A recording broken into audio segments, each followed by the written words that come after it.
بسم اللہ الرحمن الرحیم۔ شرک قدرت کو گوارا ہی نہیں، جرم کی مجرم سزائیں پائیں گے، گرم ہوگا جب بھی بازار ستم، یعنی کفر و شرک کا بازار جب بھی گرم ہوگا، جو آج کل اپنی چوٹیوں پر ہے، گرم ہوگا جب بھی بازار ستم، زلزلے آئیں گے، طوفان آئیں گے۔ تو یہ اللہ کے بندو، یہ جو ترکی میں زلزلہ آیا ہے اور شامیوں کے اوپر اللہ کا عذاب آیا ہے، اس سے پہلے شمالی علاقہ جات میں، یہاں پاکستان میں بھی بہت بڑا اللہ کا عذاب تھا۔ اسی طرح جاپانیوں کے اوپر دیکھو، کبھی ایک علاقے میں آتا ہے، دوسرے علاقے کے لوگ ان کے لیے کمبل اکٹھے کرتے ہیں، اور جماعت اسلامی تو لگتا بنی فنڈ اکٹھے کرنے کے لیے۔ جماعت اسلامی کا اور عمران خان کا آپس میں گویا مقابلہ ہے فنڈ اکٹھے کرنے میں۔ بس ان کا ایک ہی کام ہے، مال اکٹھا کرو، یہ مال کے پجاری ہیں۔ باقی جو دین کا نام لیتے ہیں یا اسلام کا نام لیتے ہیں یا ملک کا نام لیتے ہیں، قوم کا نام لیتے ہیں، وہ تو ایک ڈھال ہے ان کی۔ اس کے بغیر یہ کیسے مال اکٹھا کریں گے بتائیے؟ تو سارے لگے ہوئے ہیں، تو دین کے ساتھ کوئی مخلص نظر نہیں آتا۔ آج زمین کفر شرک سے بھر گئی، طاغوت اپنا جھنڈے اٹھائے، علم اٹھائے، پنجے اٹھائے، پوری دنیا میں دندنا رہا ہے۔ اور ابھی تو وہ جو بڑا طاغوت ہے ابلیس، وہ جو دجالی فتنہ ہے، اس کا آغاز ہوا ہے۔ پوری دنیا کی معیشت انہوں نے اپنے کنٹرول میں تقریباً کر لی ہے، قرضوں کے اندر جکڑ دیا، اندازہ لگائیے یہودیوں نے۔ حتیٰ کہ امریکہ اور سعودی عرب اور جاپان یہ بھی مقروض ہیں۔ یہ اور بات کہ ان کی ذرا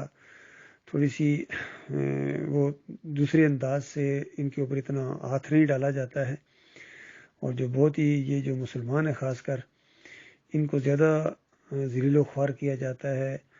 اور ان کے اوپر ذرا پریشر ڈالا جاتا ہے تاکہ اٹھ نہ سکیں۔ اور یہ کیسے اٹھیں گے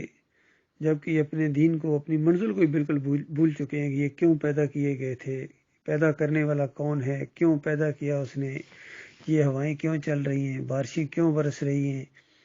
سورج کیوں نکلتا ہے، غروب کیوں ہوتا ہے، چاند اور گھٹنے بڑھنے کا یہ نظام کون چلا رہا ہے۔ یہ مارکیٹیں بھری ہوئی ہیں سبزیوں کی، پھلوں کی، لیکن غور نہیں کرتے ہیں کہ وہ کیوں ان کو کھلایا جا رہا ہے۔ میاں مٹھو، ایک دن مرنا ہے، اور مرنے کے بعد قیامت کے دن پھر اٹھنا ہے، اور پھر اٹھنے کا مطلب حساب کتاب ہے، اور پھر ایک گروہ نے جنت میں جانا ہے اور دوسرا گروہ جہنمی ہوگا۔ ایک طرف خوشیوں اور خوشحالیوں کی باراتیں ہوں گی، اور اللہ کی رحمت کے ڈھونگرے برس رہے ہوں گے انسانوں کے اوپر، اور بڑھتی جائے گی وہ رحمت، اور نعمتیں بڑھتی چلی جائیں گی، یاشیاں اور لگژری لائف بڑھتی چلی جائے گی جنتوں کے اندر۔ اور دوسری طرف جیل، ایسی جیل ہے جس کا نام جہنم ہے۔ یہ گونتا نامو اور اڈیالہ جیل اور مچھ جیل، اس کا کیا مقابلہ کریں گی؟ مالک فرماتا ہے جیسا میں جکڑوں گا نا ان کو، کوئی دنیا میں کبھی کسی نے ایسا عذاب نہیں دیا ہوگا۔ اللہ تعالیٰ ان مشرکوں کو، کافروں کو، منافقوں کو، مرتدوں کو، ان کو چھوڑنے والا نہیں ہے، ان کا پیچھا کرے گا۔ تو یہ اللہ کے بندوں ایک مسئلہ ہے کہ یہ جو زلزلے اور طوفان آ رہے ہیں، یہ جنگی ماحول بنا ہوا ہے، اور آپس میں دہشت گردی اور مہنگائی اور غربت، اور جو اتنے بدماش قسم کے لوگ ہیں، چور اور ڈاکو قسم کے لوگ ہیں، سارے اوپر آ رہے ہیں، چاہے یہ مذہبی انداز سے آئیں، چاہے یہ سیاسی انداز سے آئیں، چاہے یہ فوجی انداز سے آئیں، جس طرح بھی اوپر آ رہے ہیں، یہ سارے اللہ کے باغی، کلمے کے غدار، اور ان عوام کے اوپر اللہ تعالیٰ نے ان کو بالکل اسی طرح مسلط کر دیا ہے جس طرح بنی اسرائیل کے شرک کی وجہ سے ان کے اوپر فرعون کو مسلط کیا گیا تھا۔ اور پھر جب بنی اسرائیل اللہ کی طرف رجوع کیا بنی اسرائیل نے، پھر اللہ تعالیٰ نے فرعون کو پکڑا ہے۔ تو لہٰذا اگر حقیقی آزادی چاہتے ہو، اس جال کو توڑنا چاہتے ہو اور آزاد ہونا چاہتے ہو، تو میری قوم کے لوگوں، میرے پاکستانیوں، اللہ کی طرف رجوع کرو، ایمان خالص کی طرف رجوع کرو، اور ان سیاسی لوگوں، ان جمہوریت کے کفر و شرک کی دلدل سے نکلو۔ یہ نظام ہی اتنا طاغوتی نظام ہے کہ یہ تمہیں نکلنے نہیں دے گا۔ اپنے اندر جکڑا ہوا ہے، جس طرح سانپ نہیں بل ڈال کے چیز کو اپنے اندر جکڑ لیتا ہے، یا یہ جو اسپائڈر ہوتا ہے، مکڑی، یہ اپنے شکار کو کس طرح اس کی گرد جالا بن کے اور ایسا لپیٹ کے اس کے اندر بے بس کر دیتا ہے، اس طرح انہوں نے مذہبی لبادے تمہارے ارد گرد لپیٹ کے کوئی بریلیت کی شکل میں آیا ہے، کوئی دیوبندیت کی شکل میں آیا ہے، کوئی اہل حدیثیت کی شکل میں آیا ہے، کوئی صوفی بن کے آیا ہے، ان سب نے جکڑا ہے ان کو، اور بڑے بڑے لوگوں کو حتیٰ کہ یہ جو کتنا بڑے یہ جہادی قسم کے لوگ گزرے تھے، یہ ترک خاص کر شروع میں التغرل غازی کے نام سے، لیکن اس دور کے اندر بھی یہ ابن عربی نے ان کے عقیدے خراب کر کے ان کو ایسا شرک کی دلدل میں پہنچا دیا تھا کہ کتنے بڑے قوم پرست اور ملک پرست لوگ رہے ہیں، جہاد کرتے رہے اپنے لحاظ سے، لیکن عقیدے کے اندر خرابی رہی ہے، چاہے شاہ اسماعیل شہید ہوں، چاہے یہ جتنے بھی گزرے ہیں اس دور کے اندر، اس علاقے میں بھی بڑی تحریکیں اٹھی ہیں، عبدالوہاب نجدی جیسا آدمی کس طرح مزاروں کے خلاف، گنبدوں کے خلاف، لیکن پھر بھی اس کے عقیدے کے اندر یہ شرک باقی رہا۔ نبی علیہ السلام کی عقیدت کی وجہ سے یہ گنبد کے رکھوالے بن گئے ہیں آج، اور نبی علیہ السلام کو اللہ کے ساتھ شریک ٹھہراتے ہیں، کوئی علی رضی اللہ عنہ کو اللہ کے ساتھ شریک ٹھہراتا ہے، اور سب لگے ہوئے ہیں، اپنے اپنے علاقے کے اپنے اپنے بت ہیں، اپنے اپنے طاغوت ہیں، تو لہٰذا ضرورت اس بات کی ہے کہ توحید کی دعوت اٹھائی جائے۔ یہ چمن معمور ہوگا دعوت توحید سے، جب تک توحید کی دعوت نہیں اٹھے گی، رد شرک۔ ان کو اب کلمے کی دعوت کی ضرورت ہے، اب نمازیں، روزہ اور حج اور زکوٰۃ ان کے لیے نہیں ہے۔ رمضان کا مہینہ آ رہا ہے، مبارکباد دی جائے، کس کو مبارکباد دی جائے؟ 11ویں کھانے والے کو، چوریاں بانٹنے والے کو، چادریں چڑھانے والے اور سر میلے کرنے والے، یا علی مدد کے نعرے لگانے والے، سوٹے لگانے والے، بتاؤ ان کو کہا جائے روزے رکھو تو بتاؤ پھر سکھوں کا کیا قصور ہے، ہندوؤں کا کیا قصور ہے، مشرکین مکہ کا کیا قصور تھا؟ وہ بھی تو یہی شرک کرتے تھے کہ ہاں اللہ شفاء عند اللہ، یہ ہمارے اللہ کے ہاں سفارشی ہیں، سارے یہی لگے ہوئے ہیں۔ جو بتوں کے ساتھ ہندوؤں کا عقیدہ ہے، بالکل وہی مسلمانوں کا ان قبروں کے ساتھ، ان مزاروں کے ساتھ، ان باباؤں کے ساتھ وہی عقیدہ ہے، واسطے وسیلے کا شرک، کہ یہ ہمارے اللہ کے ہاں واسطے ہیں، وسیلے ہیں، صدقے ان کے وسیلے سے دعا قبول کر یا اللہ۔ سارے اسی شرک کے اندر لگے ہوئے ہیں۔ اللہ تعالیٰ غور و فکر کرنے کی توفیق عطا فرمائے۔ توحید کی دعوت اٹھی ہوئی ہے الحمدللہ، صحیح معنوں میں انشاءاللہ پاکستان بنے گا،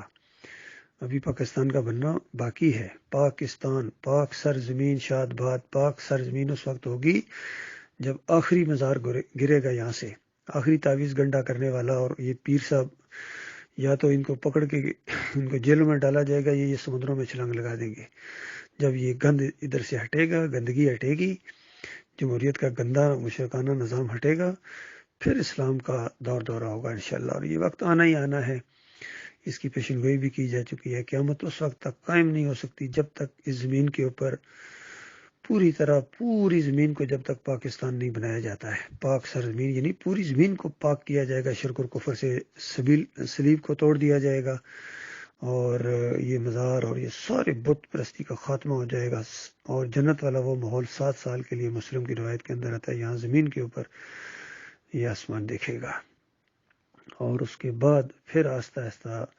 جب یہ مسلمان مرتے جائیں گے، کفر و شرک پھر دوبارہ پھیلے گا، اور آخری مسلمان بھی جو تھوڑے جب رہ جائیں گے تو اللہ تعالیٰ ایک ہوا چلائے گا، اور ان کی بغل کے اندر ایک ایسی پھنسی نکلے گی جس کی وجہ سے ان کی موت واقع ہو جائے گی، اور کوئی ایک مسلمان بھی اس زمین کے اوپر نہیں ہوگا، کافر مشرک ہوئیں گے اور گدھوں کی طرح اپنی سرمستیوں کے اندر غرق ہوں گے کہ سور میں پھونک مار دی جائے گی۔ یہ اینڈ ہے اس دنیا کا۔ باقی یہ جو اب اللہ تعالیٰ ان کو جھنجھوڑ رہا ہے، عذاب الادنا دون العذاب الاکبر، یہ عذاب ادنا ہے، یہ زلزلے، طوفان، یہ جو کچھ آپ کو نظر آ رہا ہے، یہ ادنا عذاب ہے، لعلہم یرجعون، تاکہ اللہ کی طرف رجوع کریں، یہ اللہ کی طرف پلٹیں، لیکن نظر نہیں آ رہے کہ اللہ کی طرف پلٹیں۔ ان کو ہر اینگل سے سمجھایا جاتا ہے، جہنم سے بھی ڈرایا جاتا ہے کہ جہنم منہ کھولے تمہارا انتظار کر رہی ہے، اور جنت سے محروم کر دیے جاؤ گے، چاہے تم دنیا میں صدر رہے ہو، وزیر اعظم رہے ہو، آرمی چیف رہے ہو، یا جو بھی ہے، بڑے دولت مند رہے ہو، بڑے سائنسدان رہے ہو، وکیل ہو بڑے، اور بڑے پولیس افسر ہو، رینجر کے افسر ہو، یا جو بھی ہو، امریکہ کے صدر ہو یا جاپان کے وزیر اعظم ہو یا روس کے صدر ہو، وہاں سب کے گھٹنے ٹیک دیے جائیں گے، اور وہاں تو ایک ہی معیار ہوگا کہ بتاؤ یہ دعوت جو محمد صلی اللہ علیہ وآلہ وسلم نے پیش کی تھی، اس دعوت کے حوالے سے تم کیا جانتے تھے، کیا تم نے اس کا ریئیکشن کیا؟ تو جنہوں نے اس دعوت کو مانا ہوگا وہ بچ جائیں گے، اور دعوت کا نچوڑ یہ ہے، لا الہ الا اللہ محمد رسول اللہ، اللہ کے علاوہ کوئی معبود نہیں ہے۔ کوئی پکارے جانے کے لائق نہیں ہے،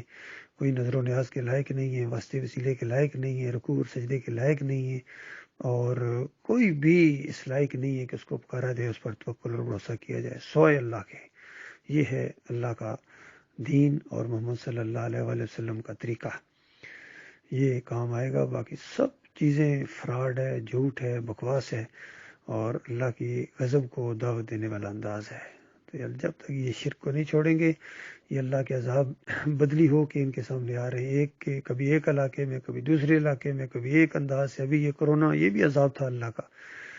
اور اب یہ دوسری چیزیں شروع ہو گئی ہیں۔ کتنے خوفناک قسم کے مناظر دیکھتے ہیں، لیکن پھر بھی ان کا دل اللہ کی طرف نہیں جھکتا ہے۔ پیر صاحب کی گدی ان کو نہیں بھولتی ہے، اور مزار کی چادر سے یہ فارغ نہیں ہوتے ہیں، حقہ نہیں چھوٹتا ان کا۔ اللہ تعالیٰ ان کو غور و فکر کرنے کی توفیق عطا فرمائے۔